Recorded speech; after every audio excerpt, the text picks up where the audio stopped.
Guild Wars 2 has always tried to push MMOs forward by breaking genre traditions and embracing new ideas. Instead of the tank, DPS, and healing trinity found in most of its competitors, the game's profession system is far more flexible, with many professions capable of fulfilling a variety of roles. The combat is more than just rotating through cooldowns as well, requiring players to be active by constantly dodging out of the way and repositioning themselves.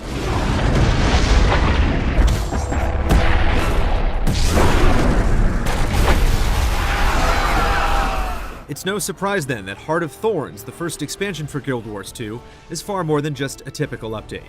More than anything, the goal for endgame progression in Heart of Thorns is to feel meaningful in a way the genre has yet to capture. Additionally, the new class and PvP mode are two of the most substantial and interesting additions to the game yet.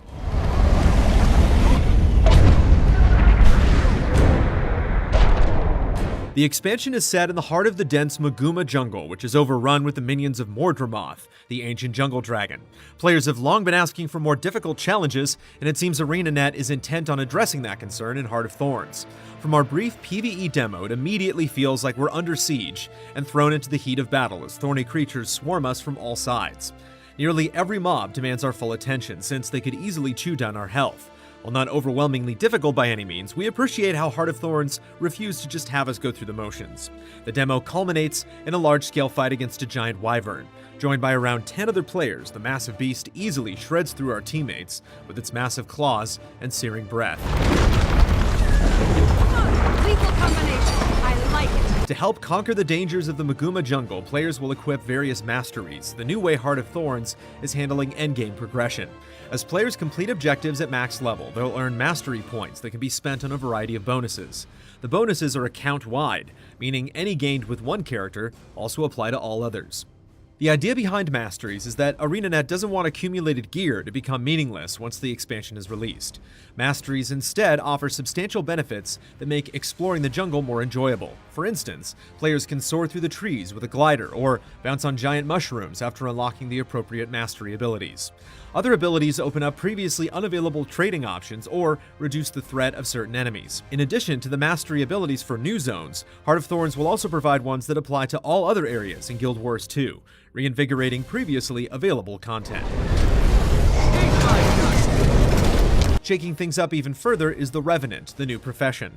Revenants channel legends of the past, and each legend acts like a different stance. The two legends we experimented with are King Jalus Ironhammer and Malix the Unyielding. Both legends feel incredibly satisfying. The King Jalus legend allows players to swirl twin hammers around themselves, turn their skin to iron, and ferociously slam opponents into the ground. The Malix legend transforms you into a demon, giving you the ability to control conditions and remove them from party members. Although the Revenant lacks mobility, its might and utility make it one of the most fascinating professions yet.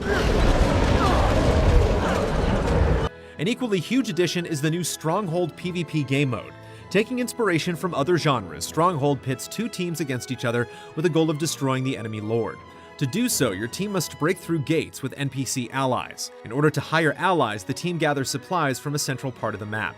Additionally, heroes occasionally spawn that can deal substantial damage if acquired. There are also trebuchets that provide long-range support. What makes Stronghold so successful is how well it emphasizes teamwork.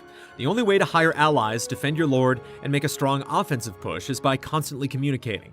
With so much to keep track of, it's impossible to just focus on kills and expect to come out on top. As a result, the mode amounts to far more than a giant DPS battle, letting players be successful even if they aren't the most skilled combatants. They're at our inner gate now. Propel them! Despite everything we've seen, there's still so much yet to be shown, including specializations, guild halls, and a new world versus world battlefield. Like many other aspects of Guild Wars 2, Heart of Thorns is determined to chart its own path, which only makes us more excited to navigate the treacherous lands of Maguuma. Stars us.